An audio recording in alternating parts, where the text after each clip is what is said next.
Hello friends, good evening. വളരെ പ്രധാനപ്പെട്ട ഒരു ടോപ്പിക്കാണിത്. നമ്മളെപ്പോലുള്ള, അതായത് നമുക്ക് ഇന്ത്യക്കും അതുപോലെ തന്നെ ചൈനയ്ക്കൊക്കെ ഒരുപോലെ തലവേദന ഉണ്ടാക്കുന്ന വലിയൊരു വിഷയമാണ് നമ്മൾ ചർച്ച ചെയ്യാൻ പോകുന്നത്. അതായത് നമ്മൾ ടർക്കിയെക്കുറിച്ച് കുറച്ച് നാളായിട്ട് കേൾക്കുന്നുണ്ടായിരിക്കും. അതായത് ലോകത്തിൻ്റെ ജിഹാദി ടെററിസം അല്ലെങ്കിൽ ടെററിസ്റ്റ് ക്യാപിറ്റലായിട്ട് ടർക്കി മാറി, അല്ലെങ്കിൽ അതൊരു ക്രിമിനൽ മാഫിയ സ്റ്റേറ്റ് ആയിട്ട്, ക്രിമിനൽ മാഫിയ ജിഹാദി ടെററിസ്റ്റ് അല്ലെങ്കിൽ മിലിറ്റന്റ് സ്റ്റേറ്റ് ആയിട്ട് എർദോഗാന്റെ ടർക്കി മാറിക്കഴിഞ്ഞു എന്നുള്ളൊരു പ്രധാനപ്പെട്ട ഒരു വാർത്ത ഇപ്പോഴല്ല. ഇത് നോക്കിയിട്ട് 2015 റിപ്പോർട്ടാണ് ശരിക്കും പറഞ്ഞത്. അപ്പൊ 2015 എന്ന് പറയുമ്പോൾ തീർച്ചയായിട്ടും എത്ര വർഷങ്ങൾക്ക് മുമ്പുള്ളതാണ്? 15ഉം 10 വർഷത്തിന് മുമ്പുള്ള റിപ്പോർട്ടാണ്. ഇതെന്ന് പറഞ്ഞു കഴിഞ്ഞാൽ ഇപ്പോഴത്തെ ലേറ്റസ്റ്റ് മാർച്ച് 14, 2015, 10 വർഷത്തിന് ശേഷമുള്ളതാണ്. Turkey secret war, Ankara has 80,000 militants എന്ന് വെച്ചാൽ ടർക്കിയുടെ ടർക്കി തീറ്റിപ്പോറ്റുന്ന, ട്രെയിൻ ചെയ്ത്, ആം ചെയ്ത്, ഫണ്ട് ചെയ്ത്, ആയുധങ്ങൾ കൊടുത്ത്, ടർക്കി മാത്രമല്ല ഇതിനകത്തിലുള്ള കേട്ടോ. ശരിക്കും പറഞ്ഞു കഴിഞ്ഞാൽ നമ്മൾ ടർക്കിയെ മാത്രം കുറ്റം പറയാൻ പറ്റത്തില്ല. ഇതിനകത്തിൽ വളരെ നൊട്ടോറിയസ് ആയിട്ട് സൗദി അറേബ്യ ഉണ്ട്, ഖത്തറുണ്ട്, അമേരിക്കയുടെ CIE ഉണ്ട്. ഇവരെല്ലാം കൂടെ വലിയൊരു നെക്സസ് ആണ്. പക്ഷേ ഇതിന്റെ ഹെഡ് ക്വാർട്ടർ, അല്ലെങ്കിൽ എന്താണ് പറയുന്നത്, ഇപ്പോഴത്തെ സേഫ് ഹെവൻ എന്ന് പറയുന്നത് ടർക്കിയാണ്. അപ്പോൾ ടർക്കിയുടെ പക്കൽ ഏതാണ്ട് 80,000-ഓളം മിലിറ്റൻസും അതുപോലെ തന്നെ 10,000-ഓളം ഫോറിൻ ജിഹാദിസ്റ്റ് ഗ്രൂപ്പുകളും എപ്പോഴും അവരുടെ ഈ പറഞ്ഞ മറ്റ് രാജ്യങ്ങളിൽ, അത് പ്രത്യേകിച്ച് മിഡിൽ ഈസ്റ്റിൽ, സിറിയയിലെ പ്രശ്നങ്ങൾ നമ്മൾ കണ്ടതാണ്. സിറിയയിലെ പ്രശ്നങ്ങൾ മൊത്തം ഉണ്ടാക്കുന്നതിൻ്റെ ഏറ്റവും കിങ് പിന്നായിട്ടുള്ള ടർക്കിയായിരുന്നു. അപ്പം മിഡിൽ ഈസ്റ്റിൽ പ്രത്യേകിച്ച് ഈ പറഞ്ഞ ഏത് രാജ്യത്തിൻ്റെയും സ്വതന്ത്രമായിട്ടുള്ള സോവറൻ നേഷൻസിൻ്റെയും ഉള്ളിൽ കടന്നു നിന്ന് തീവ്രവാദ പ്രവർത്തനങ്ങൾ ചെയ്തിട്ട് അവിടുത്തെ ഭരണത്തെ പിന്നെ അട്ടിമറിക്കാനും അല്ലെങ്കിൽ രാജ്യത്തെ പിന്നെ നശിപ്പിക്കാനും ഒക്കെ തരത്തിലുള്ള ഈ 80,000 പ്ലസ് 10,000 ജിഹാദി മിലിറ്റന്റ് ഫോഴ്സ് ടർക്കിയുടെ പക്കൽ എപ്പോഴും സുസജ്ജമായിട്ടുണ്ട് എന്നുള്ളൊരു ന്യൂസ്. ഇപ്പൊ എർഡോഗൻ ആണല്ലോ അവിടുത്തെ ടർക്കിയുടെ പ്രസിഡന്റ് എന്ന് പറഞ്ഞത്. ഇപ്പൊ എർഡോഗാന്റെ ഏറ്റവും വലിയ ആഗ്രഹം എന്ന് പറഞ്ഞാൽ പഴയ ഓട്ടോമൻ എംപയറിനെ തിരിച്ചു കൊണ്ടുവരിക, എന്നിട്ട് ടർക്കിയെ വലിയൊരു രാജ്യമാക്കി കാലിഫേറ്റ് ആക്കി മാറ്റുക എന്നൊക്കെയുള്ളതാണ് എർഡോഗാന്റെ സ്വപ്നങ്ങൾ എന്നൊക്കെ പറഞ്ഞു കഴിഞ്ഞാൽ. പക്ഷെ അത് നടക്കത്തില്ല, അത് വേറെ കാര്യം.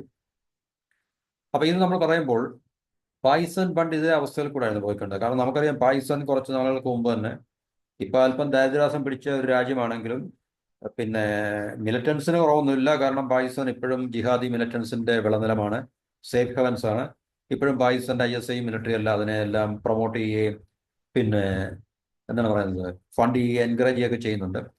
അപ്പോൾ പണ്ട് ഇന്ത്യ പോലുള്ള രാജ്യത്തിനെതിരെ പ്രത്യേകിച്ച് ഉപയോഗിക്കാൻ വേണ്ടി കാശ്മീരിൽ അല്ലെങ്കിൽ ഇന്ത്യയുടെ മറ്റു പല ഭാഗത്തും ഉപയോഗിക്കാൻ വേണ്ടി, അതുപോലെ തന്നെ സമീപ പ്രദേശങ്ങളിലെല്ലാം തന്നെ വേണ്ടപ്പോൾ അഫ്ഗാനിസ്ഥാനിലും അല്ലെങ്കിൽ മറ്റ് റീജിയൻസിലൊക്കെ തന്നെ വേണ്ടപ്പോൾ അത് ഫലപ്രദമായിട്ട് ഉപയോഗിക്കാൻ വേണ്ടി ഇതേ ഒരു പ്രോസസ്സിൽ കൂടെ ആയിരുന്നു പാകിസ്ഥാൻ കടന്നു പോയിക്കൊണ്ടിരുന്നത്. കാരണം ഇന്ന് ടർക്കിയുടെ സ്ഥാനം പണ്ട് പാകിസ്ഥാനായിരുന്നു. അപ്പൊ ഇന്ന് ടർക്കിക്കാണ്. അപ്പൊ അതാണ് നമ്മൾ ഈ ടോപ്പിക്കിൽ ഇപ്പോൾ പ്രതിപാദിക്കാൻ പോകുന്നത്. അപ്പൊ ടർക്കിയുടെ നമ്മുടെ ഓരോ രാജ്യത്തിന്റെ മിലിറ്ററി ഇന്റലിജൻസ് ഉണ്ട്. അപ്പൊ ടർക്കിയുടെ മിലിറ്ററി ഇന്റലിജൻസിന്റെ ഷോർട്ട് ഫോമാണ് MIT എന്ന് പറയുന്നത്. അത് മില്ലി ഇതൊന്നും വായിക്കാൻ പറ്റുന്നില്ല. അപ്പൊ അത് ഒരു ടർക്കിഷ് വേർഡ് അല്ലായിരിക്കും. അപ്പൊ MIT എന്നാണ് അതിന്റെ ഷോർട്ട് ഫോം.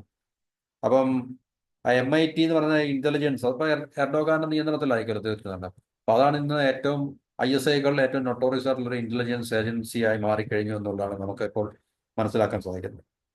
അപ്പൊ സിറിയയെ ഡീസ്റ്റെബിലൈസ് ചെയ്യാൻ, അസാദിനെ അവിടുന്ന് ഭരണത്തിൽ നിന്ന് മാറ്റുവാനും സിറിയൻ രാജ്യത്തെ കൂടുതൽ നശിപ്പിക്കാനും ഒക്കെ ഏറ്റവും കൂടുതൽ മുൻകൈ എടുത്തത് ടർക്കി ആയിരുന്നു എന്നുള്ള കാര്യം നമുക്ക് മനസ്സിലാക്കാൻ സാധിക്കും. അപ്പൊ ടർക്കി മാത്രമാണോ എന്ന് ചോദിച്ചു കഴിഞ്ഞാൽ തീർച്ചയായിട്ടും ടർക്കി മാത്രമല്ല, അതിനകത്ത് സൗദിയും ഖത്തറും ഒക്കെ ഉണ്ടെന്നുള്ള കാര്യം നമുക്ക് പല റിപ്പോർട്ടുകളിൽ നിന്ന് മനസ്സിലാക്കാവുന്നതാണ്.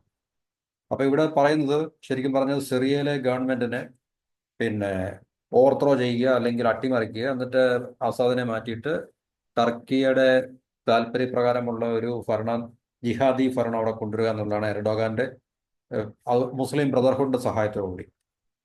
മുസ്ലിം ബ്രദർഹുഡാണ് ഇതിന്റെ എല്ലാം, ഈ പറഞ്ഞ എല്ലാ ജിഹാദി ഓപ്പറേഷൻസിന്റെയും പിന്നെ സെൻട്രൽ ഹെഡ് ക്വാർട്ടേഴ്സ്, അല്ലെങ്കിൽ എന്താണ് പറയുക, അതിന്റെ ബ്രെയിൻ ചെയിൻ എന്ന് പറഞ്ഞാൽ മുസ്ലിം ബ്രദർഹുഡ് തന്നെയാണ്. ഇപ്പൊ മുസ്ലിം ബ്രദർഹുഡിൽ നിന്നാണ് എല്ലാ ജിഹാദി ഓപ്പറേഷൻസും, ഓൾമോസ്റ്റ് എല്ലാ ജിഹാദി മിലിറ്റന്റ് ഓപ്പറേഷൻസും ഉത്ഭവിക്കുന്നത്. അപ്പം മുസ്ലിം ബ്രദർഹുഡിന്റെ സഹായത്തോടുകൂടി എർദോഗാൻ സിറിയയിലെ ആസാദിന്റെ ഭരണത്തെ അട്ടിമറിച്ച് ഈ പറഞ്ഞ അവർക്ക് അനുകൂലമായിട്ടുള്ളൊരു ഭരണ സംവിധാനത്തെ, പപ്പറ്റിനെ അല്ലെങ്കിൽ പ്രോക്സി അവിടെ കൊണ്ടുവരിക എന്നുള്ളതായിരുന്നു എർഡോഗാന്റെ ലക്ഷ്യം. അത് ഈ 2015 റിപ്പോർട്ടാണ്. ഇപ്പോൾ നമുക്കറിയാം, ഇപ്പൊ ഈ 2024 ഡിസംബർ ആയപ്പോഴത്തേക്ക് സിറിയൻ പ്രസിഡന്റ് അവിടുന്ന് പിന്നെ സ്ഥലം കാലിയാക്കേണ്ടി വന്നു. അങ്ങനെ ടർക്കിക്ക് വലിയൊരു വിജയം ലഭിച്ചു എന്നുള്ളതാണ് നമുക്ക് അറിയാൻ സാധിക്കുന്നത്. പക്ഷേ അത് എത്രത്തോളം നിലനിൽക്കുമെന്നുള്ളതിനെ കുറിച്ചും പല തലത്തിൽ നിന്നുള്ള സംശയങ്ങൾ പ്രകടിപ്പിക്കുന്നുണ്ട്. അപ്പം ഇന്ന് ടർക്കി എന്ന് പറഞ്ഞു കഴിഞ്ഞാൽ മിഡിൽ ഈസ്റ്റിലും അതുപോലുള്ള റീജിയൻസിലെല്ലാം ടെററിസം സപ്പോർട്ട് ചെയ്യുന്ന വലിയൊരു രാജ്യമായി മാറിയിരിക്കുകയാണ്. പണ്ട് പാകിസ്ഥാൻ എങ്ങനെയായിരുന്നു, ഇപ്പോൾ അങ്ങനെയാണ്. അതൊരു ക്രിമിനൽ ഗവൺമെന്റാണ്, ക്രിമിനൽ ഫാഷിസ്റ്റ് ഗവൺമെന്റായി മാറിയിരിക്കുകയാണ്. ഏത് തരത്തിലുള്ള ബ്രൂട്ടാലിറ്റീസും ക്രൂര കൃത്യങ്ങളും അവരുടെ ഡൊമസ്റ്റിക് പോപ്പുലേഷനെതിരെ, അതുപോലെ മറ്റ് സമീപ പ്രദേശങ്ങളിലെ രാജ്യങ്ങൾക്കെതിരെ എല്ലാം തന്നെ പിന്നെ വളരെ ശക്തമായിട്ടുള്ള പിന്നെ അടിച്ചമർത്തലുകൾ, അല്ലെങ്കിൽ ഈ മറ്റ് രാജ്യങ്ങൾക്ക് ദോഷം ഉണ്ടാക്കുന്ന രീതിയിലുള്ള ഇടപെടലുകളൊക്കെ നടത്തുന്ന ഒരു ക്രിമിനൽ മാഫിയ സ്റ്റേറ്റായിട്ട് മാറിയിട്ടുണ്ട്. എർഡോഗാന്റെ പുത്രനോടാണ് അവിടെ ഭരണം നടത്തുന്നത്, അല്ലെങ്കിൽ ഭരണം കൈയാളിരിക്കുന്നത്. അതുപോലെ തന്നെ അവിടുത്തെ ജേർണലിസ്റ്റിനെല്ലാം, സത്യം വിളിച്ചു പറയുന്ന ജേർണലിസ്റ്റിനെല്ലാം റിപ്രസ് ചെയ്യുന്നു, അടിച്ചമർത്തുന്നു, അവരെ ജയിലടയ്ക്കുന്നു, അവരെ എക്സിക്യൂട്ട് ചെയ്യുന്നു. ഇങ്ങനെയൊക്കെയുള്ള വലിയ ഒരു ബ്രൂട്ടൽ ഭരണ സംവിധാനമായിട്ട് മാറിയിട്ടുണ്ട് എർഡോഗാന്റെ ഭരണ സംവിധാനം. അപ്പൊ ഇതെല്ലാം അവരുടെ ഒരു ടർക്കിഷ് ക്രൈമാണ് ഇപ്പോൾ. അഗ്രഷൻ അഗനസ്റ്റ് അവർ, അതായത് സ്വതന്ത്രമായിട്ടുള്ള രാജ്യങ്ങൾക്കെതിരെ അവർ ആക്രമണം അഴിച്ചുവിടുക, ഇന്റർനാഷണൽ ടെററിസത്തിനുള്ള മെറ്റീരിയൽ സപ്പോർട്ട് കൊടുക്കുക, ആയുധങ്ങളെ, ഫണ്ട് ഇതെല്ലാം കൊടുക്കുക, അതുപോലെ മനുഷ്യാവകാശങ്ങളെല്ലാം ലംഘിക്കുക. പിന്നെ അവരുടെ ഗവൺമെന്റ് തന്നെ ഭയങ്കരമായിട്ട് കറപ്റ്റാണ്. പിന്നെ അദ്ദേഹത്തിന്റെ മോനോടാണ് ഭരണങ്ങളെല്ലാം നടത്തുന്നത്. അപ്പൊ ഇതൊക്കെ ഇന്ന് ടർക്കിയെ ബാധിച്ചിരിക്കുന്ന വലിയൊരു വിഷയമാണ് ഇന്ന് പറഞ്ഞത്. അപ്പം സിറിയയില് ആദ്യാവസാനമായി പ്രശ്നങ്ങൾ ഉണ്ടാക്കുന്നതിനെല്ലാം തുറുപ്പിയിട്ടെന്ന് പറഞ്ഞാൽ ടർക്കി തന്നെ ആയിരുന്നു. പ്രസിഡന്റ് എർഡോഗാന്റെ നേതൃത്വത്തിലാണ് അതെല്ലാം ചെയ്തത്. അപ്പൊ എർഡോഗാൻ നേരത്തെ മുതലേ ഈ സിറിയയിലെ പ്രസിഡന്റ് ആസാദിനെ പിന്നെ നീക്കം ചെയ്യണം, അല്ലെങ്കിൽ ആ ഭരണത്തെ അട്ടിമറിക്കണം എന്നുള്ള ദൃഢപ്രതിജ്ഞയാണ് ഇതെല്ലാം തുടങ്ങിയെന്ന് പറയുന്നത്.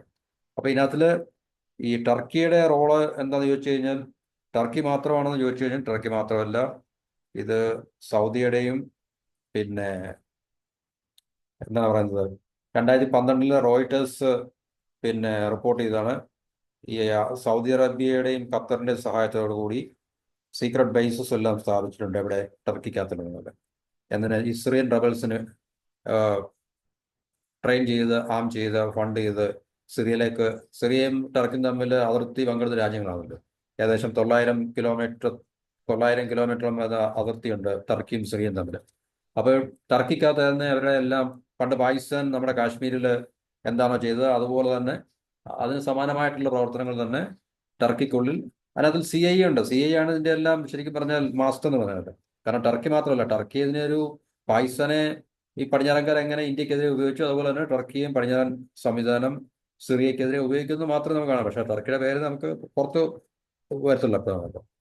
പാകിസ്ഥാനാണ് നമ്മുടെ രാജ്യത്ത് തീവ്രവാദ പ്രവർത്തനങ്ങളെല്ലാം ചെയ്തു എന്നാണല്ലോ നമ്മൾ പറയുന്നത്. പക്ഷേ പാകിസ്ഥാൻ അവരുടെ പ്രോക്സിയായിട്ട് പാകിസ്ഥാനെ ഉപയോഗിച്ചുകൊണ്ട് പടിഞ്ഞാറൻ സംവിധാനങ്ങളാണ് ചെയ്തത്. ഇപ്പോഴും അത് തന്നെയാണ് ഈ ടർക്കിയുടെയും സിറിയയുടെയും കാര്യത്തിൽ നമുക്ക് മനസ്സിലാക്കാൻ സാധിക്കുന്നത്.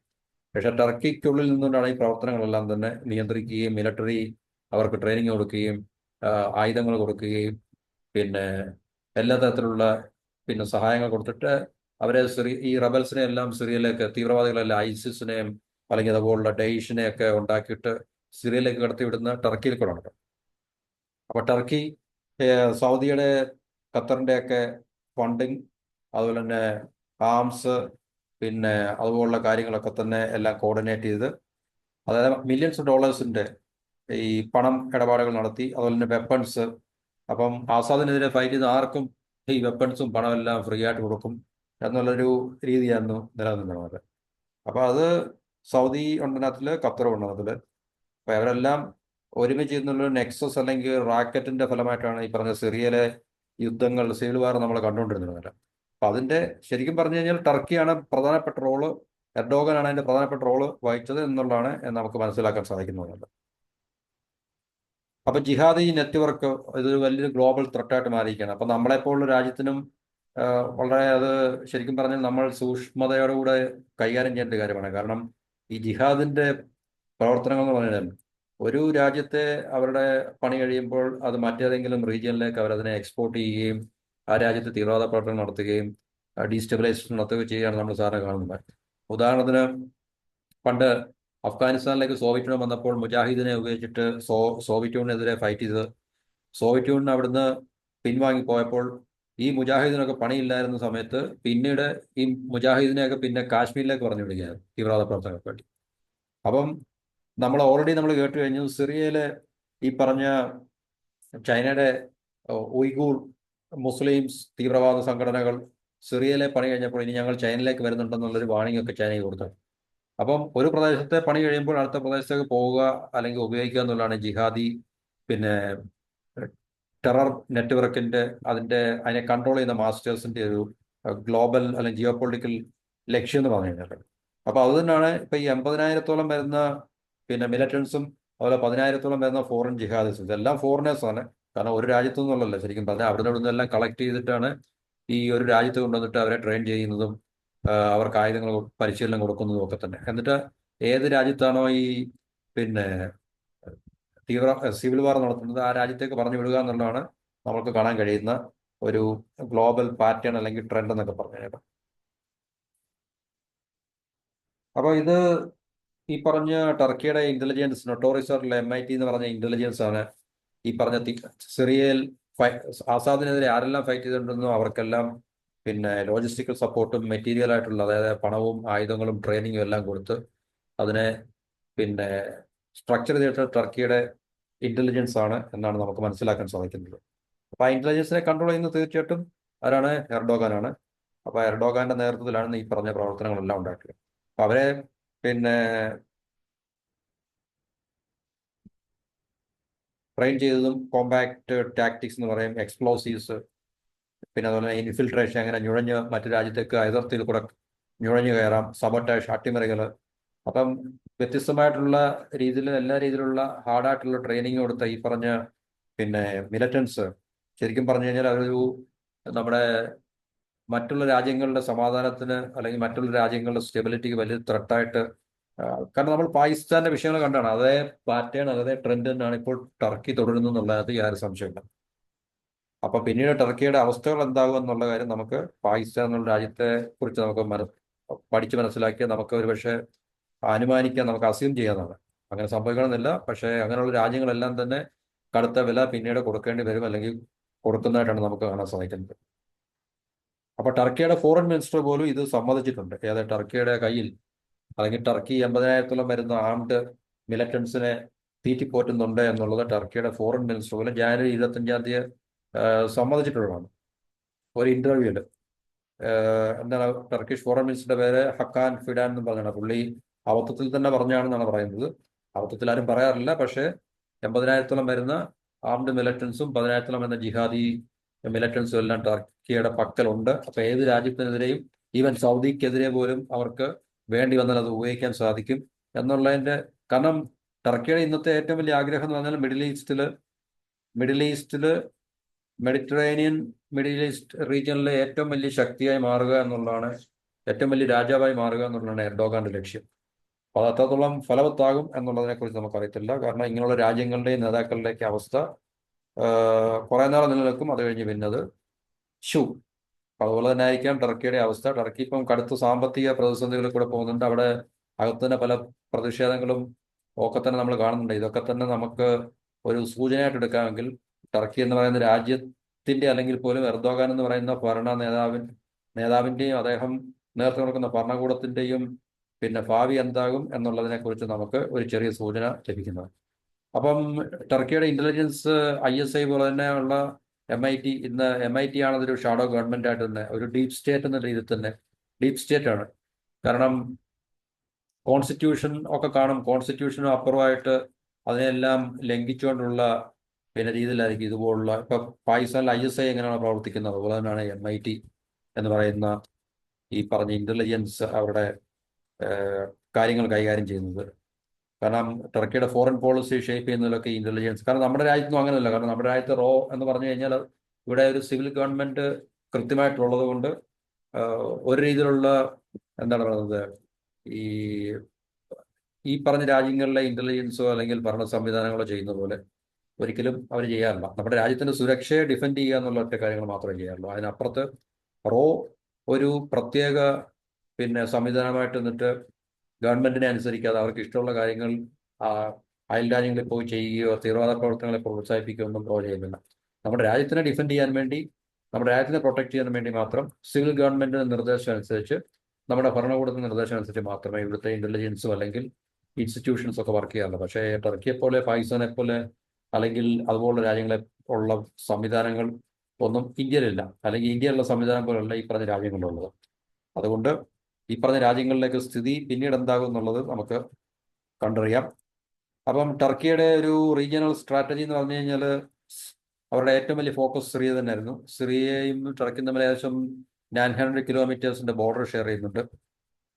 അപ്പോൾ അവരുടെ ഫോറിൻ പോളിസിയുടെ ഒരു ഭാഗം മാത്രമായിട്ടല്ല അവർ ടർക്കി ഈ സിറിയയിൽ അവരുണ്ടാക്കിയ പ്രശ്നങ്ങളെ കാണുന്നത്. പക്ഷേ ഒരു ഡൊമസ്റ്റിക് ഇഷ്യൂ ആണ്. കാരണം സിറിയയിൽ നിന്ന് ഒത്തിരി അഭയാർത്ഥികളും കൂടി വന്നിട്ടുണ്ട്. അതുപോലെ തന്നെ സിറിയ കുർദുകളുണ്ട്, കുർദുകൾ ടർക്കിക്കകത്തിലുണ്ട്, കുർദുകൾ ഇറാഖിലുണ്ട്, ഇറാനിലുണ്ട്. അപ്പൊ ഈ 4 രാജ്യങ്ങളിലെയും കുർദുകൾ ഒരു ഗ്രേറ്റർ കുർദിസ്ഥാൻ ഉണ്ടാക്കണമെന്നും പറഞ്ഞ് ദശാബ്ദക്കാലമായിട്ട് അവർക്ക് ഈ കുർദുകൾക്ക് അമേരിക്കയുടെ സപ്പോർട്ടുണ്ട് ശരിക്കും പറഞ്ഞാൽ. അപ്പൊ കുർദുകൾ അല്ലെങ്കിൽ ഈ കർദുകൾ ശരിക്കും പറഞ്ഞ ടർക്കിക്ക് വലിയ തലവേദന സൃഷ്ടിക്കുന്നത്. അപ്പം ഈ സിറിയയിൽ അവർ അതിർത്തി കടന്ന് സിറിയൻ ടർക്കിഷ് ഗവൺമെന്റ് തന്നെ എയർ സ്ട്രൈക്കുകൾ നടത്തുകയും അല്ലെങ്കിൽ ആക്രമണങ്ങളൊക്കെ നടത്തുകയോ ചെയ്യുന്ന കുർദുകൾക്കെതിരെയാണ്.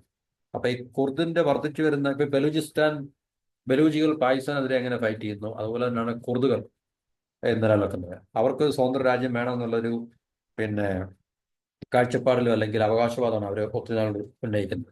അവരെ അമേരിക്ക സപ്പോർട്ട് ചെയ്യുന്നൊക്കെ ഉണ്ട്. പക്ഷേ ഇത്ര നാളായിട്ട് അവർക്ക് ഒരു സ്വതന്ത്ര രാജ്യം ഉണ്ടാക്കി എടുക്കുവാനോ കൊടുക്കുവാനോ ഒന്നും ഈ പറഞ്ഞ ആരും തന്നെ തയ്യാറായിട്ടില്ല. അപ്പം ടർക്കിയുടെയൊക്കെ ശക്തമായിട്ടുള്ള ആക്രമണം കുർദുകൾക്ക് ടർക്കിക്കകത്തും സിറിയക്കകത്തും അതുപോലെ ഇറാഖിനകത്തും ഒക്കെയുള്ള കുർദുകൾക്കെതിരെ ശരിക്കും പറഞ്ഞ ടർക്കിയുടെ ആക്രമണങ്ങൾ ശക്തമായിട്ടുണ്ട്. അപ്പം സിറിയയെ ഡീസ്റ്റെബിലൈസ് ചെയ്ത് ഈ കുർദുകളുടെ സോൺ അല്ലെങ്കിൽ റീജിയനെയൊക്കെ അവർക്ക് ടർക്കിക്ക് സ്വാധീനിക്കാനും അല്ലെങ്കിൽ നിയന്ത്രിക്കാനും കഴിഞ്ഞു കഴിഞ്ഞാൽ ടർക്കിക്കകത്തുള്ള കുർദുകളെ ഒരു പാഠം പഠിപ്പിച്ച് മിണ്ടാതിരുത്താൻ കഴിയുമെന്നുള്ളൊരു ധാരണയിലാണ് ടർക്കി ഇങ്ങനെയുള്ള അതിക്രമങ്ങൾ സിറിയയ്ക്കുള്ളിൽ അവർ നടത്തുന്നത്. പ്രത്യേകിച്ച് എന്ന് പറഞ്ഞിട്ട് പ്രത്യേകിച്ച് പിന്നെ ബാക്കി ഓയിൽ പൊളിറ്റിക്സ് എനർജി പൊളിറ്റിക്സ് ഒക്കെ ഉണ്ട്, അത് വേറെ കാര്യം. പക്ഷെ പ്രധാനമായിട്ടും ഏകദേശം 3.6 ദശലക്ഷം വരുന്ന സിറിയൻ റെഫ്യൂജീസ് അതിനകത്തിൽ കുർദുകളും ഒക്കെ തന്നെ കാണും. അപ്പൊ അത് ഇതിനകത്തിൽ വന്നിട്ട് ടർക്കിക്കകത്തിൽ വന്ന് പ്രശ്നങ്ങൾ ഉണ്ടാക്കുന്നു. ഇപ്പൊ നമ്മുടെ രാജ്യത്ത് റോഹിംഗ്യ അല്ലെങ്കിൽ അതുപോലുള്ള മറ്റ് ബംഗ്ലാദേശ് റെഫ്യൂജീസ് ഒക്കെ വന്നിട്ട് പ്രശ്നങ്ങൾ ഉണ്ടാക്കുന്ന പോലെ തന്നെ എല്ലാ രാജ്യങ്ങൾക്കും ഇതൊരു പ്രശ്നമാണ്. അപ്പൊ ആ പ്രശ്നത്തെ കൂടെ നേരിടാൻ വേണ്ടിയാണ് ടർക്കി സിറിയക്കെതിരെ ശക്തമായിട്ടുള്ള നിലപാടെടുക്കുകയും അല്ലെങ്കിൽ സിറിയൻ ഗവൺമെന്റിനെ അട്ടിമറിക്കാനൊക്കെ ശ്രമിച്ചുകൊണ്ടിരിക്കുകയും അത് വിജയകരമായിട്ട് കഴിഞ്ഞ വർഷം ഡിസംബറിൽ അത് സക്സസ്ഫുൾ ആയിട്ട് കംപ്ലീറ്റ് ചെയ്യും എന്നൊക്കെ പറഞ്ഞ് നമ്മൾ കേൾക്കുന്ന വാർത്തകൾ.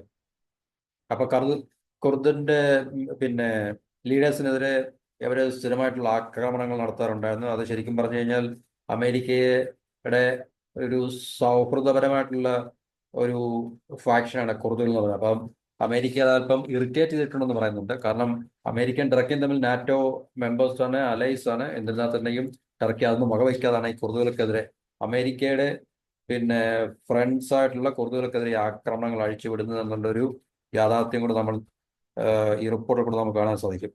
അതുപോലെ തന്നെ ടർക്കിയെ സംബന്ധിച്ച് ആസാദിന്റെ വീഴ്ച ഏറ്റവും വലിയ വിജയമായിട്ടാണ് അവർ കാണുന്നത്. അത് ടർക്കിയാണ് ആദ്യ അവസാനത്തിൽ ഒരു നല്ല പങ്ക് വഹിച്ചത്. ടർക്കിയെ മുന്നിൽ നിർത്തിക്കാണ് ശരിക്കും പറഞ്ഞാൽ. ടർക്കി അല്ല, ടർക്കിയുടെ ജിയോ പൊളിറ്റിക്സ്, ടർക്കി എന്ന് പറഞ്ഞ രാജ്യത്തിന്റെ ചില താല്പര്യങ്ങൾ ഉണ്ടെങ്കിൽ തന്നെയും അത് സൗദി, ഖത്തർ, അമേരിക്ക, ബ്രിട്ടൻ ഈ പറഞ്ഞ രാജ്യങ്ങളെല്ലാം തന്നെ അതിനകത്ത് ഇൻവോൾവ് ആണ്. ശരിക്കും പറഞ്ഞാൽ ആക്റ്റീവായിട്ട് ഇൻവോൾവ് ആണ്. അപ്പം ടർക്കി മാത്രമല്ല, പക്ഷേ ടർക്കിയെ ബേസ് ചെയ്തുകൊണ്ടാണ് ഈ ഓപ്പറേഷൻസിന്റെ എല്ലാം ചുക്കാൻ പിടിക്കുന്നത് എന്നുള്ളതാണ് നമുക്ക് കാണാൻ സാധിക്കുന്നത്. അപ്പം ഇപ്പൊ ടർക്കിയുടെ നിയന്ത്രണത്തിലുള്ള ഒരു ജിഹാദി മിലിറ്റന്റ് ഫാക്ഷൻ ആണല്ലോ സിറിയയുടെ ഭരണം ഇപ്പൊ കൈയടക്കിയിരിക്കുന്നത്. അപ്പം ടർക്കിയുടെ ഇന്റലിജൻസും അല്ലെങ്കിൽ മിലിറ്ററി ഒക്കെ തന്നെ വളരെ വ്യാപകമായിട്ടുള്ള അല്ലെങ്കിൽ ആഴത്തിലുള്ള ഒരു പങ്ക് അതിൽ വഹിച്ചു എന്നുള്ള കാര്യമാണ് നമുക്ക് മനസ്സിലാക്കാൻ സാധിക്കുന്നത്. പിന്നെ ടർക്കി എന്ന് പറഞ്ഞു കഴിഞ്ഞാൽ ഒരു രാജ്യം എന്ന് നിലയെടുത്ത് നോക്കുമ്പോൾ അത് നാറ്റോയിലെ തന്നെ വളരെ ശക്തമായിട്ടുള്ള ഒരു രാജ്യമാണ്, മിലിറ്ററി പവറുള്ള രാജ്യമാണ്. ഏകദേശം 4 ലക്ഷത്തോളം വരുന്ന 4 ലക്ഷത്തിന് മുകളിൽ വരുന്ന ഒരു ആർമി, അല്ലെങ്കിൽ ആർമി അല്ലൊരു ഡിഫൻസ് ഫോഴ്സ് ടർക്കിക്കുണ്ട്. പിന്നെ ടർക്കിയുടെ എയർഫോഴ്സ് ഒക്കെ വളരെ സുപ്പീരിയർ ആണ്. നേറ്റോ മെമ്പർ ആയതുകൊണ്ട് കാരണം അമേരിക്കയിൽ നിന്നും അതുപോലുള്ള രാജ്യങ്ങളിൽ നിന്നൊക്കെ അവർക്ക് വളരെ സുപ്പീരിയർ ആയിട്ടുള്ള പിന്നെ സോഫിസ്റ്റിക്കേറ്റുള്ള വെപ്പൺ സിസ്റ്റം ഒക്കെ ലഭിക്കുന്നുണ്ട്. കാരണം നേറ്റോ മെമ്പർ ആയതുകൊണ്ട് മാത്രമാണത്. F-35 അമേരിക്ക അവരെ പറഞ്ഞു വിട്ടെങ്കിൽ തന്നെയും പിന്നെ മറ്റ് അമേരിക്കൻ പ്ലാറ്റ്ഫോംസ് എല്ലാം അവർ ഉപയോഗിക്കുന്നുണ്ട്. അതുതന്നെയല്ല, ടർക്കിയുടെ മിലിറ്ററി ഇൻഡസ്ട്രിയൽ കോംപ്ലക്സും വളരെ ശക്തമാണ്. കാരണം അവര് വളരെ പവർഫുൾ ആയിട്ടുള്ളൊരു രാജ്യമായി മാറിക്കഴിഞ്ഞു എന്ന് നമുക്ക് സമ്മതിച്ചേ പറ്റുന്നുള്ളൂ. പക്ഷേ അറ്റ് ദ സെയിം ടൈം അവര് ഇന്ന് ഈ ജിഹാദി മിലിറ്റൻസിയുടെയും ടെറർ ഓപ്പറേഷൻസിന്റെയും ഒരു ഹെഡ് ക്വാർട്ടർ കൂടെ ആയി മാറിക്കഴിഞ്ഞു. എർദോഗാന്റെ നിയന്ത്രണത്തിലുള്ള ഭരണ സംവിധാനം എന്നുള്ള കാര്യമാണ് ഏറ്റവും കൂടുതൽ നമുക്ക് തലവേദന ഉണ്ടാക്കുന്ന, ആശങ്ക ഉണ്ടാക്കുന്നത്. എന്തുകൊണ്ട് നമുക്ക് തലവേദന? ഇന്ത്യക്ക് അതുപോലെ തന്നെ ചൈനയ്ക്കും. കാരണം ചൈനയിലെ ഷിൻജിയാങ് പ്രവിശ്യയിലെ യൂയൂർ ടെററിസം ഒക്കെ ടർക്കിയുടെയും കൂടെ നിയന്ത്രണത്തിലാണ്. കാരണം ഏത് സമയത്തും ഈ പറഞ്ഞ ടെറർ ഗ്രൂപ്പ്സിനെ ചൈനയ്ക്കെതിരെ അവർക്ക് ഉപയോഗിക്കാൻ സാധിക്കും. അതുകൊണ്ട് നമ്മുടെ കാശ്മീരിൽ ഇതുപോലെ തന്നെ ഇൻസർജൻസി അവർക്ക് എന്താണ് പുനർജീവിപ്പിക്കാൻ സാധിക്കും. അപ്പൊ അതിനൊക്കെ വേണ്ടി സജ്ജമാക്കി വെച്ചിട്ടുള്ള ഈ പറഞ്ഞ ജിഹാദി മിലിറ്റന്റ് ഗ്രൂപ്പ്സിന്റെ എണ്ണമാണ് 80,000-ഓളം വരുന്ന, പിന്നെ 10,000-ഓളം വരുന്ന ഫോറിൻ ജിഹാദികളുടെ കാര്യം പറഞ്ഞത്. അപ്പൊ ഈ അപ്പൊ എവരാണ് ഇതിനകത്ത് ആയുധങ്ങൾ കൊടുക്കുന്നതും പിന്നെ മിലിറ്ററി ടെക്നോളജി കൊടുക്കുന്നതും? അപ്പൊ അവരുടെ ഡിഫൻസ് ഇൻഡസ്ട്രി വളരെ ശക്തമായി വളർന്നുകൊണ്ടിരിക്കുകയാണ്. അപ്പൊ അവരൊരു ആംസ് സപ്ലയറായി മാറിക്കഴിഞ്ഞു. ലീഡിങ് ആംസ് സപ്ലയർ ആയിട്ട്, അതായത് ആംസ് എക്സ്പോർട്ട് ചെയ്യുന്ന രാജ്യമായി മാറിക്കഴിഞ്ഞു. ഈ യുക്രൈൻ മുതൽ സൊമാലി വരെ ടർക്കി ഉണ്ടാക്കുന്ന ആയുധങ്ങൾ ഉപയോഗിക്കുന്നുണ്ട്, അല്ലെങ്കിൽ ഈ പറഞ്ഞ രാജ്യങ്ങളൊക്കെ തന്നെ മേടിക്കുന്നുണ്ട് എന്നുള്ളൊരു കാര്യം കൂടെ ശ്രദ്ധേയമാണ്. അതുപോലെ തന്നെ ഇന്ന് എർദോഗാന്റെ കാര്യം പറഞ്ഞു. അവര് റീജിയണൽ എക്സ്പാൻഷന് വേണ്ടി, എന്ന് വെച്ചാൽ സൗദിയാണല്ലോ മിഡിൽ ഈസ്റ്റിൽ ഇപ്പോൾ പവർഫുൾ ആയിട്ടുള്ള ഒരു രാജ്യമായി നിലനിൽക്കുന്നത്. അപ്പം സൗദിയെ മറികടന്നിട്ട് മിഡിൽ ഈസ്റ്റിന്റെ ലീഡർഷിപ്പ് റോള് ഏറ്റെടുക്കുക എന്നുള്ളൊരു ദൗത്യം കൂടെ ഇപ്പോൾ ടർക്കിയുടെ ഭരണാധിപനായിട്ടുള്ള എർദോഗാൻ അതിനുവേണ്ടി ശ്രമിക്കുന്നുണ്ട്. അപ്പം അതിനുവേണ്ടിയുള്ള ശ്രമങ്ങൾ ഏത് രീതിയിലാണ് അത് ചെയ്യാൻ കഴിയുക എന്നുള്ളത് തീർച്ചയായിട്ടും രാജ്യങ്ങൾ ചെയ്യുന്ന ഇങ്ങനെയാണ്. അവരുടെ പവർ, അധികാരം, സ്വാധീനം അവർ എക്സ്പാൻഡ് ചെയ്യുന്നത് തീർച്ചയായിട്ടും ഈ ഒരു രീതിയിൽ തന്നെയാണ്. ഇന്ത്യയെ പോലുള്ളൊരു പോളിസി കൊണ്ടിരുന്നു കഴിഞ്ഞാൽ ഒരിക്കലും അത് സാധ്യമാകില്ല.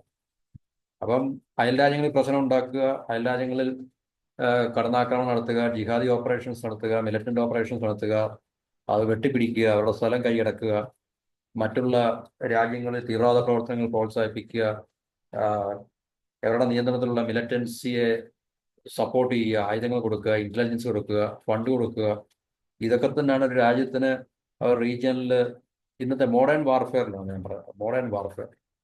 അപ്പൊ അതൊക്കെ തന്നെയാണ് ടർക്കി ചെയ്തുകൊണ്ടിരിക്കുന്നത്. ഇറാനും അങ്ങനെയൊക്കെ തന്നെയാണ്. കാരണം ഇറാനും ടർക്കി എന്നൊക്കെ പറഞ്ഞു കഴിഞ്ഞാൽ ഇപ്പം ഇന്ത്യയായിട്ട് കമ്പയർ ചെയ്ത് നോക്കുമ്പോൾ അവർ വളരെ പവർഫുൾ ആയിട്ടുള്ള രാജ്യമാണ് ഇറാനും ടർക്കിയും എന്ന് പറയുന്നത്. കാരണം അവരുടെ റീജിയണൽ ഇൻഫ്ലുവൻസ് വളരെ കൂടുതലാണ്. പക്ഷേ ഇന്ത്യയെ സംബന്ധിച്ച് അങ്ങനെയുള്ള റീജിയണൽ ഇൻഫ്ലുവൻസ്, നമ്മൾ സോഫ്റ്റ് പവറിൽ മാത്രം വിശ്വസിച്ച് മുമ്പോട്ട് പോകുന്ന ഒരു രാജ്യമാണ്. നമ്മൾ ഹാർഡ് പവറിൽ ഇൻവെസ്റ്റ് ചെയ്തിട്ടില്ല. കാരണം അതുകൊണ്ടാണല്ലോ നമുക്ക് ഇപ്പോഴും കാശ്മീർ എന്നൊരു പ്രശ്നം, പാകിസ്ഥാനെ മര്യാദയ്ക്ക് നിർത്തി കാശ്മീർ എന്നുള്ള പ്രശ്നം നമുക്ക് സോൾവ് ചെയ്യാൻ സാധിക്കാത്തത്. ഉള്ള പ്രദേശങ്ങൾ ഡിഫെൻഡ് ചെയ്യാൻ മാത്രമേ നമുക്ക് കഴിയുന്നുള്ളൂ. പക്ഷെ നമ്മുടെ എന്ന് പറയുന്ന, നമ്മൾ അവകാശവാദം ഉന്നയിക്കുന്ന പാകിസ്ഥാൻ ഒക്കുപ്പൈഡ് കാശ്മീരും അതുപോലെ തന്നെ ചൈനയുടെ കയ്യിലുള്ള സ്ഥലങ്ങളൊക്കെ നമുക്ക് യുദ്ധം ചെയ്ത് തിരിച്ചു പിടിക്കാൻ ഉള്ളൊരു പോളിസിയോ അല്ലെങ്കിൽ അങ്ങനെയുള്ള സ്റ്റാൻഡ് നിലപാടോ ഒന്നും നമുക്കില്ല. അതുകൊണ്ട് നമ്മളൊരു ഹാർഡ് പവർ അല്ല എന്ന് തന്നെ മാത്രമേ നമുക്ക് പറയാൻ സാധിക്കത്തുള്ളൂ. ഒരു സോഫ്റ്റ് പവർ ആയിട്ട് തന്നെയാണ് ഇന്ത്യ ഇപ്പോഴും തുടരുന്നത്. പക്ഷേ ഈ പറഞ്ഞ രാജ്യങ്ങളൊക്കെ തന്നെ അങ്ങനെയല്ല. അവർ തീർച്ചയായിട്ടും അവരുടെ റീജിയണൽ ഇൻഫ്ലുവൻസ് വർദ്ധിപ്പിക്കുവാനും അല്ലെങ്കിൽ അവരുടെ പവർ എക്സ്പാൻഡ് ചെയ്യാനൊക്കെ തന്നെ വളരെ എപ്പോഴും ശ്രമിക്കുന്നുണ്ട്. അപ്പോൾ അതിന്റെ ഭാഗമായിട്ടാണ് ടർക്കി ഇങ്ങനെയുള്ള റോൾ ഏറ്റെടുത്തിരിക്കുന്നത്. പക്ഷേ അതത്ര നല്ല റോളല്ല. കാരണം ജിഹാദി തീവ്രവാദ പ്രവർത്തനങ്ങളാണ് അവർ പ്രോത്സാഹിപ്പിക്കുന്നത്, ജിഹാദികളാണ് അവർ വളർത്തിയെടുക്കുന്നത്. അപ്പോൾ 80,000-ഓളം വരുന്ന മിലിറ്റൻസ് അവരുടെ പക്കലുണ്ട് എന്ന് പറയുമ്പോൾ, എപ്പോഴും സജ്ജമായിട്ട്, അതുപോലെ തന്നെ 10,000-ഓളം വരുന്ന ഫോറിൻ ജിഹാദിസ്റ്റ് അവരുടെ കയ്യിലുണ്ടെന്ന് പറയുമ്പോൾ, അത് ആ റീജിയന് മാത്രമല്ല ഇന്ത്യയെ പോലുള്ള രാജ്യത്തിനും തീർച്ചയായിട്ടും. കാരണം ടർക്കിയും പാകിസ്ഥാനും തമ്മിൽ നല്ല റിലേഷനാണ്. അപ്പോൾ തീർച്ചയായിട്ടും പാകിസ്ഥാനെ വീണ്ടും ഒരു പ്രോക്സിയായിട്ട് ഉപയോഗിച്ച് ഇന്ത്യക്കെതിരെയുള്ള ഇതുപോലുള്ള പ്രവർത്തനങ്ങളെ അവർക്ക് കൂടുതൽ പിന്നെ എന്താ പറയുന്നത് ട്രിഗർ ചെയ്യാനും പുനർജീവിപ്പിക്കാനും ഒക്കെ സാധിക്കും. അതുകൊണ്ട് ഇന്ത്യക്കും ഇതുപോലെ ഉള്ള രാജ്യത്തിന്റെ പ്രവർത്തനങ്ങൾ ഒരു വലിയ ആശങ്കയും തലവേദനയാണ്. ചൈനയ്ക്ക് ഓഫ് കോഴ്സ് ഓൾറെഡി ഒരു ത്രെട്ട് സിറിയയിൽ പുതിയ ഭരണം വന്നപ്പോൾ അവർ പറയുകയുണ്ടായി, കാരണം ഇനി അടുത്ത ടാർഗറ്റ് ചൈന ആയിരിക്കും എന്നൊരു സ്റ്റേറ്റ്മെന്റ് റെക്കോർഡും ഉണ്ടായി. അപ്പോൾ തീർച്ചയായിട്ടും ഈ ടർക്കിയുടെ ഈ പറഞ്ഞൊരു സീക്രട്ട് വാർ മെഷീൻ എന്ന് പറയുന്ന ഈ ഒരു സംവിധാനം ചൈനയും ടർക്കിയും തമ്മിൽ ഇടയ്ക്ക് ചില അവസരങ്ങളൊക്കെ ഉണ്ടായിട്ടുണ്ട്. കാരണം ഇതിന്റെയൊക്കെ പേരിൽ ഈ ഉയ്ഗൂർ മിലിറ്റൻസി പിന്നെ അല്ലെങ്കിൽ മിലിറ്റൻസ് ടെററിസ്റ്റിന്റെ കാര്യത്തിൽ. അപ്പം ഇത് ചൈനയ്ക്കും ഒരു ആശങ്ക ഉണ്ടാക്കുന്ന ഒരു കാര്യമാണ്. പക്ഷേ ഇത് ടർക്കി മാത്രമല്ല, ഇതിന്റെ പിന്നിൽ തീർച്ചയായിട്ടും ഈ പറഞ്ഞ ആംഗ്ലോ അമേരിക്കൻ രാജ്യങ്ങളായിട്ടുള്ള അമേരിക്ക നിയന്ത്രിക്കുന്ന എല്ലാ രാജ്യങ്ങളും ഒരു റാക്കറ്റായിട്ട്, ഒരു നെക്സസ് ആയിട്ട്, ഒരു നെറ്റ്വർക്കായിട്ട് തന്നെയാണ് ഇത് പ്രവർത്തിക്കുന്നത്. പക്ഷെ ഇപ്പോൾ അതിന്റെ ഒരു സേഫ് ഹെവൻ അല്ലെങ്കിൽ സിറിയയുടെ ഏറ്റവും അടുത്ത രാജ്യമായതുകൊണ്ട് ടർക്കി അത് ഉപയോഗിച്ചു. ടർക്കിയിൽ കൂടെയാണ് ഈ കാര്യങ്ങളെല്ലാം, ലോജിസ്റ്റിക്സ്, ആംസ്, പിന്നെ മിലിറ്റൻസിന്റെ ട്രെയിനിങ്, അവരുടെ ബാക്കിയുള്ള എല്ലാ തരത്തിലുള്ള സംവിധാനങ്ങളും ഫെസിലിറ്റി എല്ലാം നിയന്ത്രിക്കുന്നത് ടർക്കിയിൽ കൂടാണ്. അപ്പം അത് CIA ലീഡർഷിപ്പിലാണ്. ടർക്കിയുടെ നൊട്ടോറിയസ് ആയിട്ടുള്ള MIT എന്ന് പറഞ്ഞ ഇന്റലിജൻസും ഇതിന്റെ പിന്നെ ഫ്രണ്ട് ലൈനിൽ തന്നെ ഉണ്ട്. അപ്പൊ ടർക്കി ഉണ്ടാക്കി വെക്കുന്ന പ്രശ്നങ്ങൾ വളരെ നിസ്സാരവൽക്കരിക്കാൻ കഴിയത്തില്ല. ഈ പ്രശ്നം വളരെ രൂക്ഷമായിട്ടുള്ള പ്രശ്നം തന്നെയാണ്. അത് നമുക്ക് തീർച്ചയായിട്ടും ഇന്ത്യക്കും വളരെ തലവേദന ഉണ്ടാക്കുന്ന ഒരു വിഷയമായതുകൊണ്ട് ഇന്ത്യ കൂടുതൽ സജ്ജമായിരിക്കുക എന്നുള്ളതാണ് നമുക്ക് ഈ ഒരു റിപ്പോർട്ടിന്റെ അടിസ്ഥാനത്തിൽ നമുക്ക് മനസ്സിലാക്കാനും പറയാനുണ്ട്. അപ്പൊ ടർക്കി ഇപ്പോൾ ഒരു ക്രിമിനൽ മാഫിയ സ്റ്റേറ്റായി മാറിക്കഴിഞ്ഞു. എർദോഗാന്റെ മോനും ഒക്കെ തന്നെ അവിടെ വളരെയധികം നമ്മുടെയൊക്കെ നാട്ടിൽ കാണുന്ന പോലെ തന്നെ വളരെ കറപ്റ്റായിട്ടുള്ള ദുർഭരണങ്ങൾ കാഴ്ചവെക്കുകയും അവർക്കതിനകത്തൊക്കെ ഓയിൽ എനർജി പൊളിറ്റിക്സിലൊക്കെയാണ് അവരുടെ ശ്രദ്ധ. കാരണം എർദോഗാന്റെ മോനൊക്കെ വലിയ എനർജി കമ്പനിയുടെയൊക്കെ പിന്നെ ഷെയർ ഹോൾഡേഴ്സ് ഒക്കെയാണ്. അപ്പൊ സിറിയയിൽ നിന്നുള്ള ഈ ഓയിലെല്ലാം അടിച്ചു മാറ്റി കൊണ്ടുപോകുന്നതൊക്കെ എർദോഗാന്റെ മോനും ഒക്കെ അടങ്ങുന്ന വലിയ റാക്കറ്റാണെന്നൊക്കെയാണ് നമുക്ക് ഇതിൽ നിന്ന് മനസ്സിലാക്കാൻ സാധിക്കുന്നത്. അപ്പം അത് വലിയൊരു ടർക്കി ഇപ്പോൾ വലിയൊരു തലവേദനയായി മാറിയിട്ടുണ്ട്. പക്ഷേ നമുക്കറിയാം പാകിസ്ഥാന്റെ അവസ്ഥ എങ്ങനെയാണോ അതുപോലൊക്കെ തന്നെ പക്ഷേ ആയിത്തീരാനുള്ള സാധ്യത നമുക്ക് തള്ളിക്കളയാൻ പറ്റില്ല. അതുകൊണ്ട് നമുക്ക് തീർച്ചയായിട്ടും ഇതുപോലുള്ള ജിയോ പൊളിറ്റിക്കൽ ഈവൻസിനെ നമുക്ക് ആ ഒരു മുൻകാലത്തിൽ, അതായത് ഹിസ്റ്ററി റിപ്പീറ്റ്സ് ഇറ്റ്സെൽഫ് എന്നാണ് പറഞ്ഞത്. ചരിത്രം ആവർത്തിച്ചുകൊണ്ടിരിക്കും. പല രാജ്യങ്ങളുടെ അവസ്ഥ എങ്ങനെയായിരുന്നോ അത് തന്നെ ആയിരിക്കും മറ്റു പല രാജ്യങ്ങൾക്കും ഉണ്ടാകുന്നത്. അപ്പം പാകിസ്ഥാൻ ഒരു സമയത്ത് പിന്നെ ഈ പറഞ്ഞ ജിഹാദി മിലിറ്റൻസിന്റെ സേഫ് ഹെവനും അല്ലെങ്കിൽ ഹെഡ് ക്വാർട്ടറും ആയിരുന്നു. ഇപ്പോഴും അങ്ങനെ തന്നെയാണ്. പക്ഷെ ഇപ്പോൾ പാകിസ്ഥാന്റെ അവസ്ഥ നമ്മൾ കാണുന്നത് എങ്ങനെയാണോ അതുപോലൊക്കെ തന്നെ ചിലപ്പോൾ ടർക്കിക്ക് നാളെ ഇങ്ങനെ ഒരു അവസ്ഥ വന്നുകൂടാ എന്ന് നമുക്ക് പറയാൻ പറ്റത്തില്ല. തീർച്ചയായിട്ടും അതുക്കും മേലെ ഒരു പവറുണ്ട്. ആ പവറാണ് അവരെയൊക്കെ പ്രോക്സിയായിട്ട് ഉപയോഗിക്കുന്നത്. അപ്പൊ അവരുടെ ഉപയോഗം കഴിഞ്ഞ് തീർച്ചയായിട്ടും ഈ രാജ്യങ്ങളെയൊക്കെ തന്നെ അവരെ വെറും ചണ്ടിയായിട്ട് വലിച്ചെറിയും എന്നുള്ള ഒരു കാഴ്ചയാണ് നമുക്ക് ജിയോ പൊളിറ്റിക്സിലൂടെ മനസ്സിലാക്കാൻ സാധിക്കുന്നത്. അപ്പൊ ഇത്രയാണ് നമുക്ക് ടർക്കിയെക്കുറിച്ചും എർഡോഗാനെ കുറിച്ചും പറയാനുള്ളത്. അപ്പം അടുത്ത ടോപ്പിക്കുമായിട്ട് അടുത്ത വീഡിയോയിൽ കാണാം. Till then, good bye and have A good night.